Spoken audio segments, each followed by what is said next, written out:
Welcome to Lazy Reviews. Today I'll be talking about a TV series that to me demonstrates how the contemporary cinema industry fails at delivering concise, compelling, and effective stories that have good action scenes in them. And that show is Marvel's The Daredevil. It came out in 2015 and ran until 2018. It has 3 seasons with some 13 episodes each, and where every episode lasts some 45-55 minutes. And while talking about this, I will compare it to Marvel's The Punisher. I already made a video where I described how that video is actually tied in with this video I'm making now, so I will not go into details about The Punisher. If you want to hear more of my thoughts on The Punisher and what makes it work, you can see that video here, or just more contrast where I think The Punisher gets it right and where Daredevil gets it wrong. I will come with 2 disclaimers. One is I don't think Daredevil is a really bad show or anything. Sometimes I can come off as being more antagonistic or spiteful or annoyed about something than I am. I think overall the Daredevil has a fairly decent story, just it's not told as well as I'd hoped for. And my main issue is actually the action scenes and some of the things they do to just pad out the story. Because it's really way longer than it should be. And that's just a problem not so much with Daredevil, but also with TV series in general. And that's why, as I said, this demonstrates the issue with a lot of the media we get today, itself being a victim of these trends. And as such, I will not hate on the show for doing this. It's just the sad state we are in today. And I do know that Daredevil has a lot of fans. So, of course, maybe this is just what the audience wants today. And maybe I'm just wrong. That is very likely. The second disclaimer is I'm not a fan of superheroes. So why am I... Why did I watch a superhero show? Well, because I watched The Punisher, which is essentially a superhero. He's a Marvel character. And the same people who recommended The Punisher to me also recommended Daredevil. And not only did that intrigue me because they seemed somewhat similar in concept and in a way that also contrasted them a lot. And what I didn't know going into this is actually they're directly tied together. Chronologically speaking, you should watch Daredevil because The Punisher is in Daredevil Season 2. Canonically, you should watch Daredevil and then The Punisher. But then maybe you should not watch Daredevil because of the things I'll talk about. So I should start about the story and the characters. This is the area I have the fewest problems with, although I still think there are a lot of issues. If you look at The Punisher, I did praise it a bit too much in my video on it. I don't think it is as good as I make it out to be, but I still like The Punisher. Daredevil tries to be, and is, much deeper. It really tries to be art. But in doing so, it actually is failing in several aspects. Because you end up having to compare it to everything it tries to be. That actually is why it ends up feeling mediocre. The Punisher doesn't try to be anything else than entertainment. That's at least how I view it. It does have some deeper elements, but mainly it's trying to just be entertaining. It also has more characters in it, and those characters are given more to do, meaning you have more small stories to wrap up all the time. And that's one of the big issues that a lot of TV series resort to, that to pad out the length of the show, they fill it with all these different characters that all have to have the story told. And here is one thing I really dislike about Daredevil. It has so many flashbacks. It has one episode which is pretty much just one big flashback. And The Punisher did use flashbacks, but it used it in a few scenes where it mattered, and used them somewhat sparingly and effectively, such as The Punisher trying to endure pain, thinks about his past in a way that helps him to endure the pain. Here is just flashback for the purpose of exposition in a way. They don't really resort to much exposition dumping, but instead you have flashback after flashback. Many of the episodes have flashbacks, going through what these people were like as kids, what they were like in high school, what they were like at university, whatever. And it's just, I don't need to see that. I would much rather prefer a concise story. Give me 5 episodes less, and I'm fine with that. I don't have to understand why this evil man became evil as a child because he had an alcoholic father. I don't need to see how Daredevil helped stitch up his father as a child. You can tell that without having to show it. Especially without having to spend so many minutes showing it, or hours as it probably builds up to be. I was bored most of the time, whereas The Punisher, even though it was more slow upon my second viewing, it was just more entertaining. I was more in the story, and also I was much more emotionally attached to The Punisher and to the other characters of that movie than I ever got to any single character in Daredevil, maybe with the exception of the reporter lady. I forgot her name now. I liked her character more than the other characters. The lead protagonist is a wet blanket, and the only character building we're really getting is just flashbacks of him. We're not really given any other reason to care. I'm honestly being a bit too harsh here. We are getting much more character building than just the flashbacks. The problem here is that I actually don't really think that the character building we get really makes him a more interesting character. His acting is quite stiff, bordering annoying in scenes. His character in both Matt and as the Daredevil are just honestly way more bland. than they should be, granted his backstory and the events that he is thrown into. It should make for a more compelling and nuanced character. And yes, he is nuanced, but it doesn't really come forth in an intriguing, dynamic way. He does have his inner demons. He does have all these things he's struggling with. But it's just the way he's acting them out and the way they're carried out, reflected in the plot. I don't get immersed in his story. I don't get immersed in his character. I don't really care for him. I will say that actually there's one great dilemma and character trait that I do get a bit immersed in. That is his Catholic faith and his refusal to take life. But even then, I would actually argue that it becomes one of the most frustrating parts of the series because it goes beyond. I understand his hardcore belief that he shouldn't take life, but it just makes some of the plot elements seem a bit stupid and a bit annoying, and it ended up annoying me more than it should. But arguably, that's just how I react to it. I do think that, at least on paper, this is actually a cool idea. But I also think that's why I enjoyed the Punisher being in season 2 so much. Just because he comes in and does pretty much everything you wanted Matt to do this whole time, and what you want him to do for the rest of the series. And Matt, the Daredevil character, they could have made him more compelling than they did. At least that's my opinion. Maybe you find him very diverse, very intricate, nuanced. I just think that he had those elements on paper, but they didn't really come forward in the way his character is carried. And as such, I got completely detached from it and didn't care what happened to him. And also the story is confusingly told at times, where they're discussing things that apparently happened, but then happened off screen, or it was so clumsily told or filmed that I didn't understand what happened. That leads me into what I will say will essentially be my main point of criticism of this, because as I said, the story is not that bad, it's mediocre. Basically, it has a visual style that personally doesn't appeal to me. It feels very 90s. It's essentially a film noir, but made in the 90s. So think the yellow aesthetics of Seven, the green aesthetics of Matrix meets film noir. I think that's why I say Blade Runner, because it's essentially also a film noir. I don't like that. I know it's appealing to a lot of people. It's just not appealing to me. So that's just a personal grudge I have. I really don't like the aesthetics of it. What I think is more of a general issue with this movie, and not just a personal thing, is it's way too dark. With this show, I mean. It's way, way, way too dark. It is so dark, I often don't understand what's going on. And okay, during drama scenes, being dark is not a big issue. I'm quite sure that this movie doesn't have a single action scene that takes place in just a slightly brightly lit room. Everything is dark. Everything is dark in this show. Every single scene is so dark. And when you take this and then add the aspect of every fight being incredibly choreographed, no fight really feels believable at all. It just is one of those shows with really choreographed fighting scenes. And that's not my thing. I know some people love choreography. But the problem is, the more it's highly choreographed and telegraphed, the more it feels like you're watching a dance or you're watching wrestling than you're actually watching someone fighting. So that's one major issue. It's choreographed and it's dark. So you don't really see what's going on. And all you can see is that, it's very well choreographed. The choreography actually does work in some scenes, but in most scenes it doesn't. Not to me. And then when you take in another layer, that is fast editing, jump cuts. Whenever there was a fight in this, I got just frustrated. I couldn't see what was going on. I didn't care what was going on. I didn't know who was doing what, unless they're wearing some extraordinary garment that makes it obvious that that's the person who's doing this and that. Every single fight here is just ugly and boring to look at, and that just annoyed me because I just watched The Punisher. The Punisher has a few scenes that are dark, but even when they're dark, they often add a layer to it that makes it interesting and not just dark. A lot of fights also happen, if not during the day, then at least in a setting that is not so dark you can't see what's going on. Well, the Punisher is often shooting people, but he's also beating people up, and it does feel less choreographed. Of course, again, there are scenes in the Punisher that are probably too choreographed to my liking.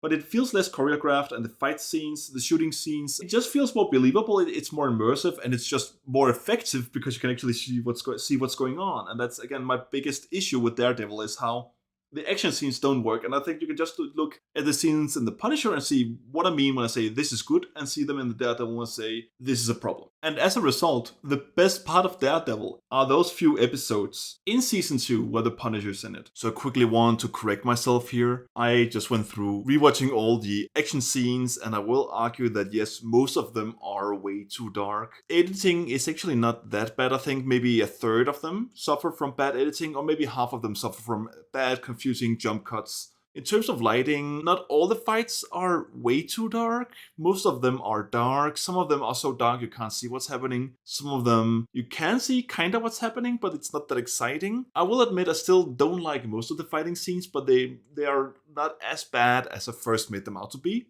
and I could at least count 3 fight scenes that I enjoyed, especially because it's Daredevil fighting multiple people, and he's visibly taking a beating and catching a breath and really just trying to fight his way through these people again and again, battering them again and again, taking so many punches, really worn out at the end of the fight. And that happens multiple times. And I think that works quite well. Those scenes are not perfect because the problem with them is that they do feel over choreographed. But actually, and these are somewhere in the middle where they do feel incredibly choreographed. One person attacks, then another gets on their legs, attack, and he's always knows what move they will pull next. But that's just, I guess, how these scenes would work. I think it would be difficult to make them without doing it this way.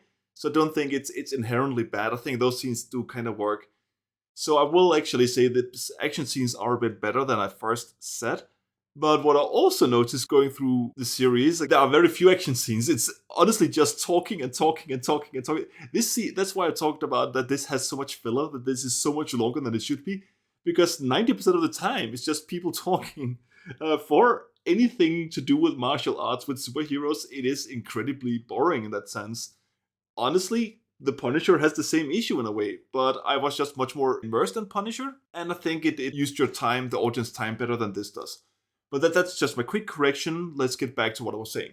Another issue about the story I forgot to mention is that it does a lot of the TV show bullshit you see quite often, that they decided to have 13 episodes, so they have to create all these obstacles to make sure that the story can last 13 episodes. And not just do they need to do this so that it lasts longer than it should last, it also has to heighten tension for no reason, to create conflict for no reason. And Daredevil, as a lawyer, so his human form, alter ego, that's actually a theme of the show. Is he the Daredevil or is he the lawyer? But he does a lot of things that are actually very unforgivable. For example, he just decides not to show up at court. He decides to, I'm going to have sex with this lady, and then neglect my responsibilities and this fuck over everyone I care about. Like, how are you supposed to forgive that? This show really doesn't tell you it well enough. It tries to tell you by giving you another 30-minute long backstory flashback that you don't care about. The way it's written is frustrating because this happens time and time again, especially for the Daredevil character, that he keeps doing things where he just messes it up for no other reason than, this will add another few episodes to the series, or this will give us 50 more minutes that we can use to then de-escalate this crisis, that for no reason this guy's just fucking it up for himself. This is mostly the second season and the third season, especially the second season, not so much the first. And that's the problem, that they, what are we doing now after having mostly resolved the story in the first season? We just have to create this conflict with his character without explaining it well. And that's another thing that's just really frustrating about this. That's one of the examples of how this is actually not that well written when you look at it. When you start digging into the details, it doesn't really hold up that well. It also has characters that change for no apparent reason. There's this blacksmith guy that you're introduced to in the first season. I call him a blacksmith. He makes weapons, so armor smith or something. I'm not trying to be funny. He does seem mentally disabled. The first time we see him, he actually seems like he has an IQ of 70. How do you know that? She's nice. She helps me when I get confused. Said no when he asked. Said no. Betsy wouldn't like it. He can't communicate, doesn't understand reason, he doesn't understand anything, he's just apparently really good at making armor. Then in the second season, we see him married to a police officer. We see him think much more logically than we have seen before. We see him construct thoughts and sentences that he would not have been able to do the first few times we saw him. Look at that shot placement. I got lucky. Yeah, maybe. Maybe it was a warning shot. I mean, he could have finished you off, but didn't. Talk about getting your bell rung. I promised Betsy I wouldn't do anything illegal anymore. I'm not a criminal. You don't have a badge either. So they just decided to take this person with an IQ of 70 or so and make him an average person in terms of intelligence. And then later, when that person, I'm trying not to spoil here, so when that person does something that is not that good, he again seems like he's mentally disabled. Maybe as an excuse. I don't know. This show lacks consistency. Another problem with the world building. So this takes place in Hell's Kitchen. Everything is about Hell's Kitchen. All 3 seasons is about Hell's Kitchen. They always talk about dominating Hell's Kitchen. They talk about what's going on in Hell's Kitchen. They have an entire newspaper dedicated to Hell's Kitchen. It seems that whatever happens in Hell's Kitchen is incredibly important for everyone, and that Daredevil and all these other people, including the Punisher, only operate in Hell's Kitchen. So I looked up Hell's Kitchen, Hell's Kitchen has a population of 50,000. This is essentially a story about a small town in America. Why is the whole story confined to this small area of New York? Why doesn't it take place all over Manhattan? What is so special about Hell's Kitchen that this has to be about Hell's Kitchen? I guess it's because it's the comics. That's not the reason, then I can't figure out what else it would be. It feels so ungodly stupid. It is a minor thing, but basically what I'm trying to say is if you choose to set your story in a place within a population of 50,000, confine your entire story to be set there, have multiple superheroes, bad guys, gangs, fight it out in this small territory, then you need to explain how the rest of society reacts to it and why it only takes place in this small territory. It also just does a lot of cliches I'm so tired of. In the first season especially, I can't count how many times someone says, if I tell you, they are going to kill me, or if I tell you, they will kill me. There are several episodes where we hear it multiple times, and it's just, come on, find some other way to tell your story. Find some other way to write your story than have people say the same thing over and over. And then we have the second season that is a love story. So what's the end of it? We have these two lovers just saying things like, oh, the love we will have, the future we will have together. What will we do? We'll move to New York, to Paris. We'll see the world. We'll do this and this. Our love is going to last forever.